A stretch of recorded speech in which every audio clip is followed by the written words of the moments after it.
updates. Good morning, Tobago. Wake up with Candace and Denicia. Let's go. It's a brand new morning. Rise up to a brand new dawning. As the passion start to rise, the energy fill the skies. I say thanks for favor to wake up and hear me neighbor. 60,000 people strong, and the vibes is never. Welcome back to Good Morning Tobago on Tobago Updates. Well, viewers, we are switching gears now to just some conversations about the environment, specifically turtles, because we are at the start of the turtle watching season. The turtle watching season started on March the 1st. So just to give us an idea and perspective of some of the updates or what's new been happening when it comes to our turtles, a very important animal species to our ecosystem here in Tobago, is Miss Michelle Gazabon Manette. Hopefully I got that right. I apologize. And she is the director of Seep Seas. Yeah, good morning and welcome to you. How are you? Good morning, Candace. I'm fine, thanks. Thanks for having me on the show. All right. So first of all, just when we are now at the start of 2023's turtle watching season. What can you tell us about just the health of the species of our turtles in Tobago? Okay, great. Well, I've over the years I've been working with sea turtles in Trinidad and Tobago. I started off with my PhD research around the coast of Tobago, looking at turtles offshore. But I've also been affiliated with Save Our Sea Turtles Tobago, who do responsible for beach patrols in the Grand Corland Bay area, so from Back Bay to Grafton and Turtle Beach. Um, and Yeah, well, we've had some challenges the last couple of years with the pandemic. Beaches were closed, and that meant that our patrollers at some points were not able to go and patrol beaches. We've had some struggles with funding as well the last few years, because a lot of the patrol operations had been run through a Green Fund project to Turtle Village Trust, and that Green Fund project came to an end a couple of years ago now. So funding is a lot less now for our patrollers, but SOS is gearing up to do what they can this season with what funds they have and with volunteers. Okay, great. Now we've had a lot of conversations over the years about, our sea turtles, our need to protect them because, of course, for instance, like the leatherback sea turtles and so on, those are endangered species. And do you think that the messaging is sinking in into the population? Are we really paying attention as a population? Yeah, good question. I mean, we have one of the longest running turtle conservation programs around the world, really, is in Trinidad and Tobago, starting with Nature Seekers in the 90s, and then SOS and Grand River Nature Tour Guide Association and so on. So we have a great history of it, and I think more and more we have a more informed population. They enjoy visiting the nesting beaches to learn about the turtles. I think maybe there are still some gaps that we want to work on, and that's partly where Turtle Spotter Challenge comes in, because we are interested in now learning more about the sea turtles that we have on beaches that are not patrolled regularly and also offshore. A lot of people, I think, don't realize that while we have nesting turtles visiting seasonally to nest, we also have juvenile turtles that live resident around our coasts all year. Yes. And I mean, certainly, if you've gone out on a kayak or a boat or something like that, you're usually greeted by these wonderful creatures. So there is this. So you guys are engaged in this Sea Spotter Challenge. Now, I want to give you a bit more details because you just mentioned it a little while ago, but just some more details about this project and how the public can get involved with it. Okay, great. Yeah, so this project came about because, as I said, I did my PhD research offshore Tobago. I did over 200 dives looking for turtles, documenting, how abundant were they on different habitats, different reef sites around the island. And that takes a lot of effort. That was done over a year and a half of field work. But we know that we have people on our shorelines all the time and offshore on boats, as I said, kayaking, snorkeling, diving, even trips down the islands. We have even private sector oil and gas boats and a lot of maritime activity where people might be observing sea turtles offshore. And so the purpose of this project, it's a citizen science project where we can get all the citizens of Trinidad and Tobago involved to help contribute their information when they see turtles. And we will collate all that information and be able to have a better picture of where are our sea turtles distributed, where might be especially important critical habitats that need protection. We also expect we'll start getting more information to help us quantify different threats that they may be facing, such as entanglement in fishing gear or plastics. Um, so it's a way that we hoping that everyone will get involved, join the challenge with us, challenge your friends to get involved, and let's work together to learn more about the turtles. And then from that information, we will be in a better place to manage and conserve them. And how important is it for us to protect our sea turtles? Why it is important? What do they contribute to our ecosystem? Sea turtles are really important for our ecosystem, as you mentioned. Each of them has sort of a special or unique role, especially through the diets that they have. So, for example, we have green sea turtles are herbivorous. That means they feed only on seagrass and algae.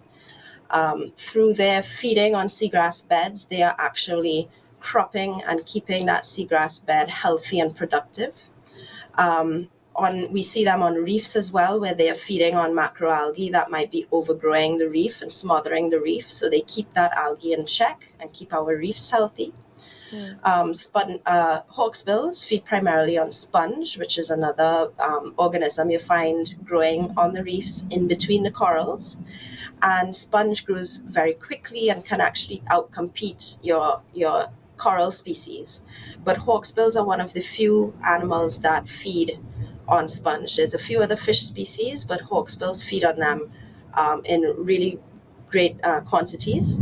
So their action of feeding on the sponge on the reefs really helps maintain a balanced reef ecosystem, a healthier reef with more diverse corals and sponges together. Um, we also, all the sea turtle species are very migratory.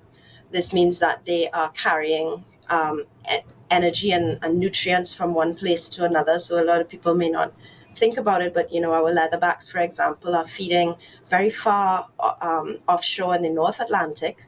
They feed on jellyfish, and then when the females come to our beaches and deposit their eggs, that is nutrients that they are depositing on the beaches that can actually help maintain healthy beach vegetation and coastlines. Hmm. And then what can you tell us about the actual health of the population of our sea turtles in Tobago? What have you noticed? I mean, have they seen any sort of improvement at all?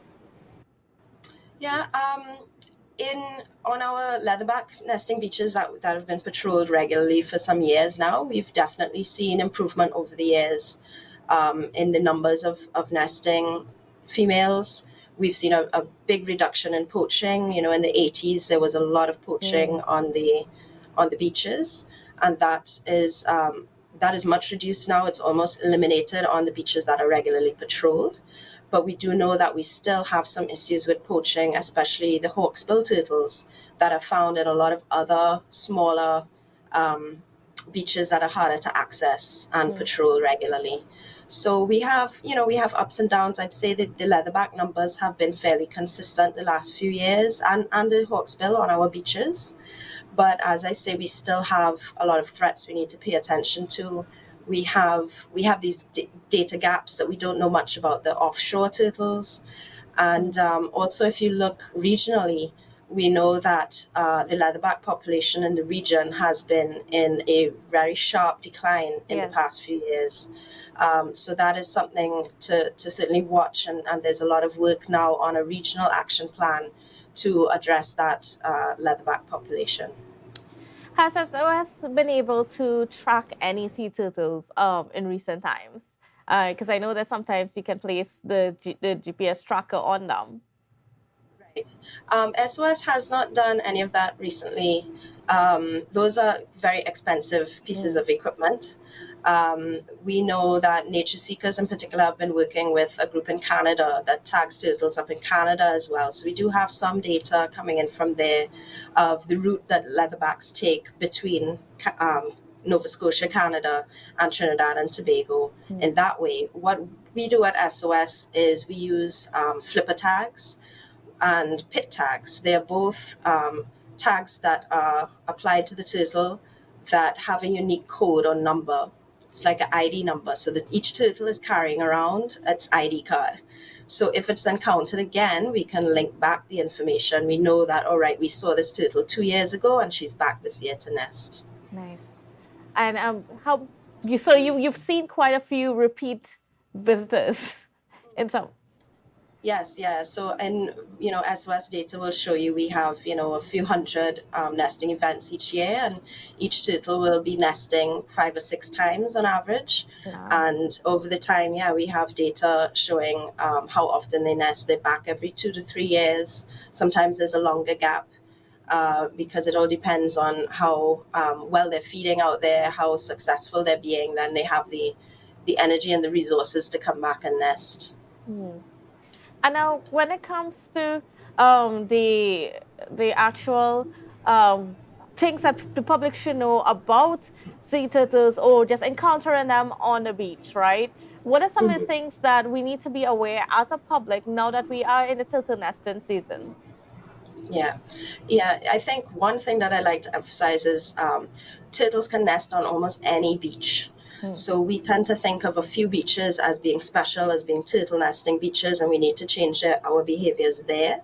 But I'd like to emphasize that even though we might have fewer numbers at other beaches, it's still important to respect the fact that turtles may be nesting there, and we want to make sure that they have good quality habitat where they will can nest undisturbed to continue the population. So some of the things we want to be aware of is no artificial lights on the beach. That's whether you're walking around with a torchlight or whether you have a beachfront property and you have lights shining on the beach. Please find a way to shield those or turn them off during the nesting season in particular to make sure that our turtles can nest without getting disoriented.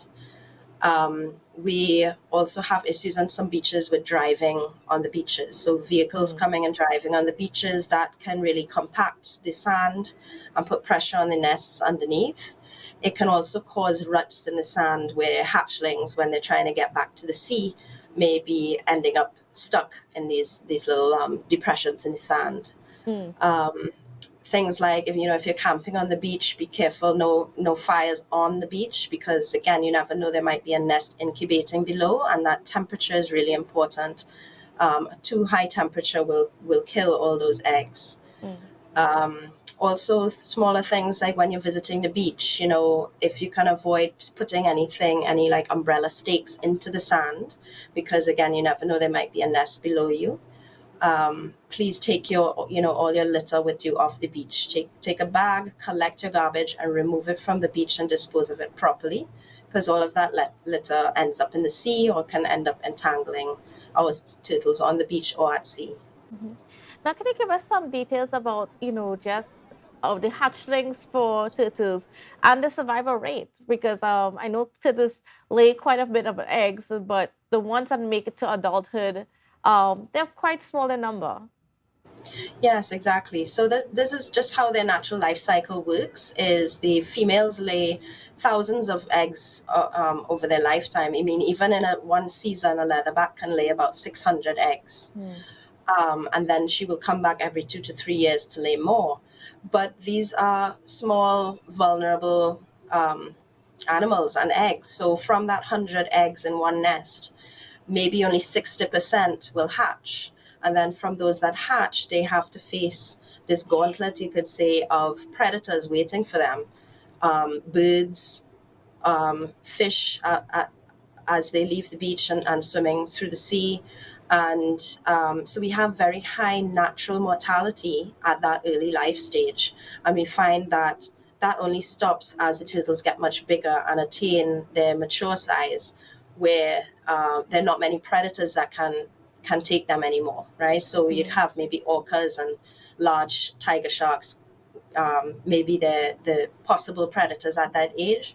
But once sea turtles reach that mature stage, they are much better protected from predation. So we see that in their, when we look at the population of turtles, it's a strategy where they are trying to produce as many eggs as possible, as many babies as possible, just in the hope that a few of them will survive. And generally, the number you might get heard a lot is that only 1 in 1,000 hatchlings will actually survive to an adult. And that's really not even taking into account all the threats, all the human induced threats that they face as well. So our adult turtles are um, very vulnerable because of that as well. Where, the loss of one adult turtle um, is potentially the production of thousands of eggs you're losing out now. So it's very important that any threats we have, we try to manage that to allow the turtles to succeed. Hmm. Now, in terms of, being able to watch the sea turtles, to view them, like when they come to lay the eggs, because that is quite a wonderful experience just to see it. What should interested people, how should interested people get connected, or what should they keep in mind when going out there? Yeah. So in Tobago in particular, the best place to go would be at Turtle Beach, or possibly Grafton. I would suggest if you're interested, it's best that you go with a guide to make sure that you see the most turtles that you might be able to, and you're also interacting with them in a safe way, not to impact them negatively. So the hotline number for SOS is 328-7351. And you can call them and find out, the details, when is a good time to visit and where to meet the patrollers, and they will make sure that you have a really fantastic experience without negatively impacting the turtles. Hmm. And they ask for a small, they ask for a donation towards their efforts to protect the sea turtles. And of course, just to remind the viewers of the Turtle Spotter Challenge. Yeah. Yeah, if I could remind you, hopefully many of you have been seeing our ads online. Follow our social media pages, and check out our website. The organization is called Species, Speseas. You can get involved in the Turtle Spotter Challenge. We've tried to make it as easily accessible for everyone. So there's multiple ways. We have an app called Turt that's free on Android and iOS. You can install that on your phone. The Turt app requires photos or videos. So once you see a turtle and you're able to capture a photo or video, we'd love if you can use the app in particular to share it with us. Basic information we want is the location of the sighting and the date of the sighting. Hmm. Um, the photos will also help us if we start gathering enough photos. There's a technique we plan to use called photo ID, because sea turtles have those pattern of scales on the side of their head, the hard shell turtles at least, and taking that pattern is unique. It's like a fingerprint. So if we have enough photos, we will start to actually identify individual turtles and be able to say, that we keep seeing this individual at the same location, or look, this individual has moved from one island to another, and learn more about their movements and so on. And then the other avenues we have, it's whatever is easiest for you. There's a Google form that will take you through the information that we need. So if you don't have a photo, for example, but you know that you recently saw a turtle, we'd still like that information from you. Again, the basic thing is just the date and location. And if you are able to identify the species, that's great, and tell us any more details. But the minimum thing we need is date and location. You can also reach out to us on WhatsApp or by email. And for those that might be familiar with the iNaturalist app, that's another app that naturalists use to share sightings of a variety of species of animals and plants. And so we have our Turtle Spotter Challenge project up on iNaturalist as well. So if you share your information with us there, we'll also be able to collate all this information from you. Okay, And great. so we really look forward. Since starting advertising, we've had an uptick in people responding and participating. And I'd also like to mention that we will be, out and about in public, engaging with people directly, telling them about the project. So please look out for our species team roaming the streets.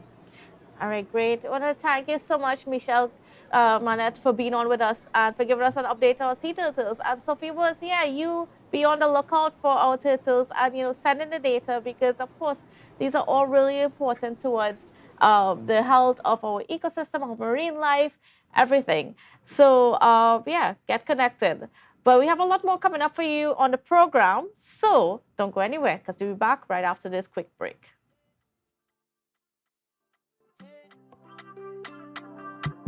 Tobago updates.